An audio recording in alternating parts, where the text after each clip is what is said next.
मित्रों नमस्कार। इन दिनों आप सुन रहे हैं आचार्य बसंत जी को हमारे संस्कारों के विषय में बात करते हुए। वो अलग अलग तरह से और बहुत ही विस्तार के साथ इस पक्ष पर बात कर रहे हैं। तो आज की इस कड़ी की शुरुआत करने से पहले आपसे इतना ही निवेदन है कि आप इन सब कड़ियों को देखिएगा। इनके संबंध में आपकी जो प्रतिक्रियाएं हैं, सुझाव हैं या फिर आलोचनाएं हैं, वो हम तक ज़रूर भेजिएगा। बहुत ही मौलिक दृष्टि से आचार्य श्रेष्ठ इस पूरे विषय को देख रहे हैं। इस पूरी बातचीत से एक नई तरह से हमें अपने जीवन को, भारतीय पद्धति को देखने में मदद मिलती है और इसके माध्यम से कुछ स्थायी और बड़े जीवन के बदलाव हम अपने आप में कर सकते हैं। तो आप सबकी तरह से मुझे भी इंतज़ार है इन कड़ियों में प्रवेश का और आगे बढ़ चलने का। तो आइए देखते हैं आज की कड़ी में आचार्य श्रेष्ठ के पास हमारे लिए क्या है। अब हम जो 16 संस्कार हैं उनमें प्रत्येक संस्कार पर विचार करेंगे। उनका प्रभाव क्या है, कैसे है। पहले तो हमने मोटे रूप से विचार किया कि संस्कार क्या चीज़ है, उनका प्रभाव क्या है। अब हम प्रत्येक संस्कार पर विचार करते हैं।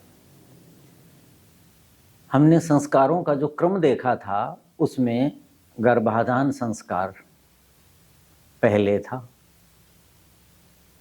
क्रम के अनुसार पहला संस्कार है। लेकिन मैं पहले गर्भाधान संस्कार पर विचार न करके विवाह संस्कार पर विचार करूंगा। उसका कारण क्या है कि गर्भाधान जो संस्कार है उसका आधार तो विवाह संस्कार है। मैं ये नहीं कहता कि ऋषियों ने जो क्रम बताया वो गलत है, वो सही है कि जीव आत्मा की दृष्टि से संस्कार हैं। तो जीव आत्मा जो है उसके लिए किया जाने वाला पहला संस्कार तो गर्भाधान ही।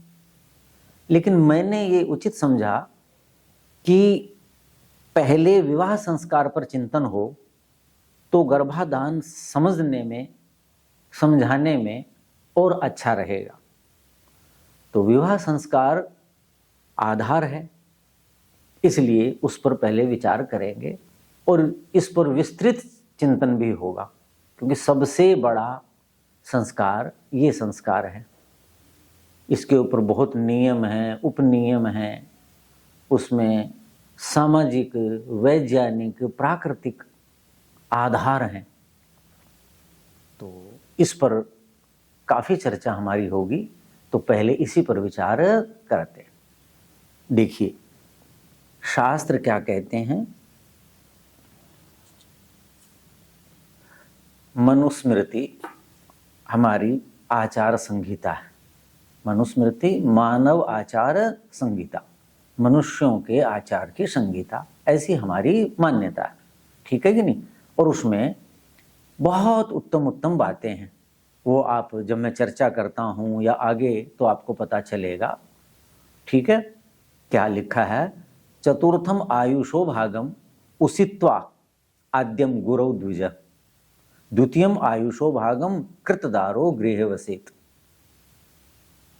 अब मैंने कहा ना कि गृहस्थ आश्रम है, इसमें बहुत विस्तार से चिंतन होगा हमारा। यहाँ एक एक शब्द बड़ी व्याख्या मांगता है।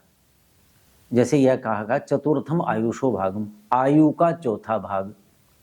तो इसके लिए जो जानते हैं वो तो ठीक है, जो नहीं जानते हैं उनके लिए मैं बता दूं कि हमारे यहाँ कलयुग में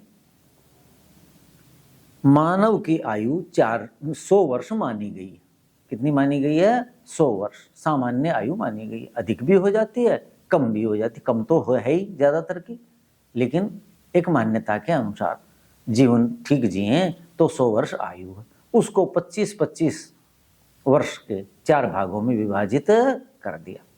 तो पहला जो आयु का भाग है, यहाँ लिखा है आद्यम चतुर्थम आयुषो भागम। 4 भाग हैं, उसका आद्यम जो पहला भाग है, पहले 25 साल, उसको कहते हैं गुरौ उसित्वा। गुरु के चरणों में निवास करके क्या करे, द्वितीयम आयुषो भागम, पहला जो भाग है 4 भागों में से वो गुरु के चरणों में निवास करके क्या करे, द्वितीयम आयुषो भागम, जो आयु का जो दूसरा भाग है उसमें कृतदारो गृहे वसेत, दारा, दारा कहते पत्नी को, ठीक है कि नहीं, उसका स्वीकार करें, ग्रहण करें और गृहे वसेत, घर में रहे, अर्थात गृहस्थ आश्रम में प्रवेश करे और वो जीवन यापन करे अगले 25 साल। एक मोटी सी मान्यता है, चिंतन है। जैसे 100 अंक रख दिए, कोई 100 भी ले लेता, कोई 90 भी ले लेता, कम भी ले लेता है। और कोई ऐसे भी विशेष बच्चे होते हैं, हमने देखे कई बार, ऐसा मन करता है कि भाई इसको तो 100 से ज़्यादा ही अंक दे दें, क्योंकि वो इतना उत्तम जैसी अध्यापक की अपेक्षा होती है उससे बढ़िया लिख दे कोई, अच्छा अध्ययन है, यानी उस स्तर का। मान लो 5वीं का बच्चा है, 8वीं का है, 12वीं का है, स्नातक का बच्चा है, और उससे अपेक्षा है कि स्नातक के बच्चे को इतना आना चाहिए, 12वीं के बच्चे को इतना आना चाहिए, 5वीं के बच्चे को इतना आना चाहिए, उससे ज़्यादा आता है इसको तो इसका मतलब 100 से ज़्यादा अंक वाला हो गया ना वो तो, जबकि अंक तो 100 ही है। तो ऐसे मानव जिनका योग्य जीवन है वो 100 से अधिक आयु भी जी जाते हैं। वैसे जैसे 100 अंक हैं परीक्षा के, मानक तय कर दिया, वहां तक नहीं पहुंच पाते ज्यादातर लोग। 100 में से शायद एक भी नहीं पहुंचता, कई हजार में से एक आधा पहुंचता, क्योंकि उनका जीवन आदर्श नहीं होता। जिसका आदर्श होता है वो 100 से भी ज्यादा आयु चले जाते हैं, उस विद्यार्थी की तरह। तो ये यहाँ क्या आया, तो आयु का जो आद्यम पहला भाग, द्वितीय भाग, चौथा भाग कहा ना, तो चतुर्थम का मतलब चौथा भाग है, यानी 4 भाग हैं, उनमें से एक भाग। और आद्यम मानी पहला, 4 में से पहला, और द्वितीयम का मतलब क्रम से द्वितीय, दूसरा 4 में से। तो पहला कौन है, हमारे यहाँ कहा पहला ब्रह्मचर्य, पहला जो भाग है उसको आश्रम व्यवस्था कहा। क्या कहा इसको, आश्रम व्यवस्था कहते हैं। जैसे 4 वर्ण हैं, ब्राह्मण, क्षत्रिय, वैश्य और शूद्र, ऐसे ही शरीर की आयु मान ली 100 वर्ष, एक मान्यता के अनुसार अध्ययन किया आचार्यों ने सृष्टि का, और उसके आधार पर 4 भागों में बांट दिया। तो भाई अलग अलग कार्य करो, सदा एक जैसी तो क्षमता होती नहीं, ठीक है कि नहीं। तो उसके फिर कार्य भी निर्धारित कर दिए, तो उसमें कम ज्यादा भी होता है। तो इसलिए कहा पहले 25 वर्ष ब्रह्मचर्य आश्रम, दूसरे 25 वर्ष गृहस्थ आश्रम, तीसरे 25 वर्ष वानप्रस्थ आश्रम, और चौथे 25 वर्ष संन्यास आश्रम। तो अब बड़ी आयु हो गई है, मैं भी 66 का हो गया हूँ। तो कई बार पुराने साथी, किसी का फोन आ गया, कोई पुराने लोग आ गए, बहुत वर्ष से नहीं मिले, अलग अलग क्षेत्रों में थे। आजकल क्या कर रहे हो जी, कैसे चल रहा है? मैंने कहा भी वानप्रस्थ का जीवन जी रहे हैं, वानप्रस्थ का जीवन जी रहे हैं। तो कहते, उनको लगता है कि वानप्रस्थी हो गए। वानप्रस्थी का मतलब क्या हुआ, लोग क्या सोचते हैं, पीले कपड़े पहन लिए, दाढ़ी रख ली, हैं जी, ऐसे ऐसे कहीं कहीं घूम रहे हैं, घर का काम नहीं करना, वो नहीं करना। हाँ, मैंने कहा ये वानप्रस्थ नहीं है। वानप्रस्थ किसका नाम है कि अब तक हम गृहस्थ आश्रम में गृहस्थ के प्रति समर्पित थे।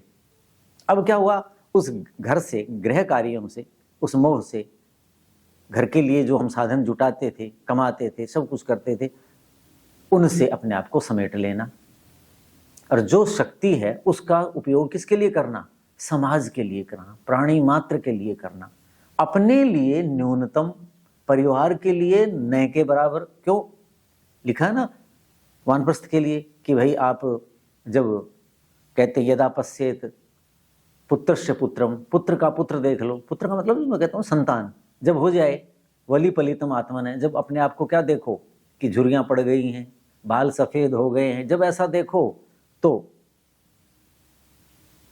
वनी भवेत, वनवासी हो जाओ। तो वनवासी का मतलब क्या हुआ, गृहस्थ से, गृहस्थ के कार्यों से जिनमें हम इतने लीन थे, उनसे अपने आप को खींच लो और तपस्या का जीवन जियो। और अपने जो शरीर की शक्तियां हैं, बुद्धि है, बल है, धन है, उसका उपयोग किसके लिए करेंगे, समाज के लिए करें, प्राणी मात्र के लिए करें। तो वो मैं करता ही हूँ, आपको पता ही है, सारे दिन उसी में समय जाता है। तो कहने का ये आशय है। तो वो तृतीय आश्रम, अब चतुर्थी है। तो अब यहां जो शब्द आया, ठीक है जी, 4 भाग वाली व्याख्या हो गई। अब क्या कहा कि गुरु द्विज, कौन करे ये? द्विज। मैंने पहले भी चर्चा की थी कि ये संस्कार द्विजों के लिए, शूद्र के लिए संस्कार नहीं, क्यों? उसको समझ में नहीं आएगी बात। और मैंने बताया था कि आजकल लोग शूद्र बोलते हैं, वो शूद्र नहीं होता। शूद्र कौन है? हर मानव शूद्र है, जन्मना जायते शूद्र है। हम जब पैदा होते हैं तो शूद्र के रूप में पैदा होते हैं, ठीक हो गया ना? तो उसके बाद हम शिक्षा ग्रहण करते हैं, विशेषज्ञ बनते हैं। सामान्य जो ज्ञान है, आहार निद्रा आदि, भय, मैथुन, संतान, ये तो कीट पतंगों में भी होते हैं। इन्हीं में जो लीन रहते हैं वो सब क्या है? वो शूद्र हैं। और जो अपने आप को संस्कारित करता है, कुछ अपने जीवन में निखार लाता है, अपना जीवन उन्नत करता है, परिवार का, समाज, राष्ट्र का, प्राणी मात्र के लिए कुछ अच्छा करता है, वो क्या कहलाता है? द्विज कहलाते हैं। नहीं, द्विजा द्विधा जायते थे द्विजा, ठीक है नहीं? तो जिसका दूसरा जन्म होता है, तो दूसरा जन्म किसका होगा? पहला जन्म तो सभी का होता है, और वो हम शूद्र के रूप में पैदा होते हैं। तो यहां ये कहा कि द्विजा, द्विज, द्विज वहां रहे। आचार्य कुल में चला गया तो शूद्र रहेगा ही नहीं ना। जो विद्यालय चला गया, पढ़ने चला गया, आचार्य उसको शूद्र रहने देंगे? उसको तो संस्कार देंगे, उसको तो विद्या का अमृतपान कराएंगे, और विद्या के छींटे पढ़ करके, और वो अज्ञान उसका दब जाएगा या धुल जाएगा। शूद्रत्व तो क्या है? अज्ञान का नाम है। किसका नाम है? अज्ञान का नाम है। तो उसको धो दिया। तो द्विज का मतलब ये, ठीक है जी। तो ये कहा। अब क्या? गुरु, एक शब्द और आया है, गुरु। गुरु का मतलब क्या हुआ? सप्तमी का एक वचन है। गुरु के चरणों में, मैंने कहा गुरु के चरण का मतलब क्या हुआ? ये नहीं कि जो गुरुडम है, पैरे पैर दबाए, जो मेरी सेवा करो, ये मतलब क्या हुआ? गुरु का जो परिसर है, जो गुरुकुल है, आचार्य कुल है, ठीक है कि नहीं? उसको कहा ना, वो आचार्य का गर्भ है। पहले संस्कारों में मैंने बताया था, उसमें रहे। जब आचार्य के गर्भ में रहेगा, तो जैसे माँ के गर्भ में भरण पोषण संस्कार पाए, ऐसे ही आचार्य के गर्भ में, गुरुकुल में, शिक्षणालय में, विद्यालय में रहेगा, पाठशाला में रहेगा। तो आजकल तो घर आना जाना है, हॉस्टल है कुछ न के बराबर, लेकिन पहले तो यही था कि सब कुछ वहीं होगा। उस अवस्था में भेजते थे।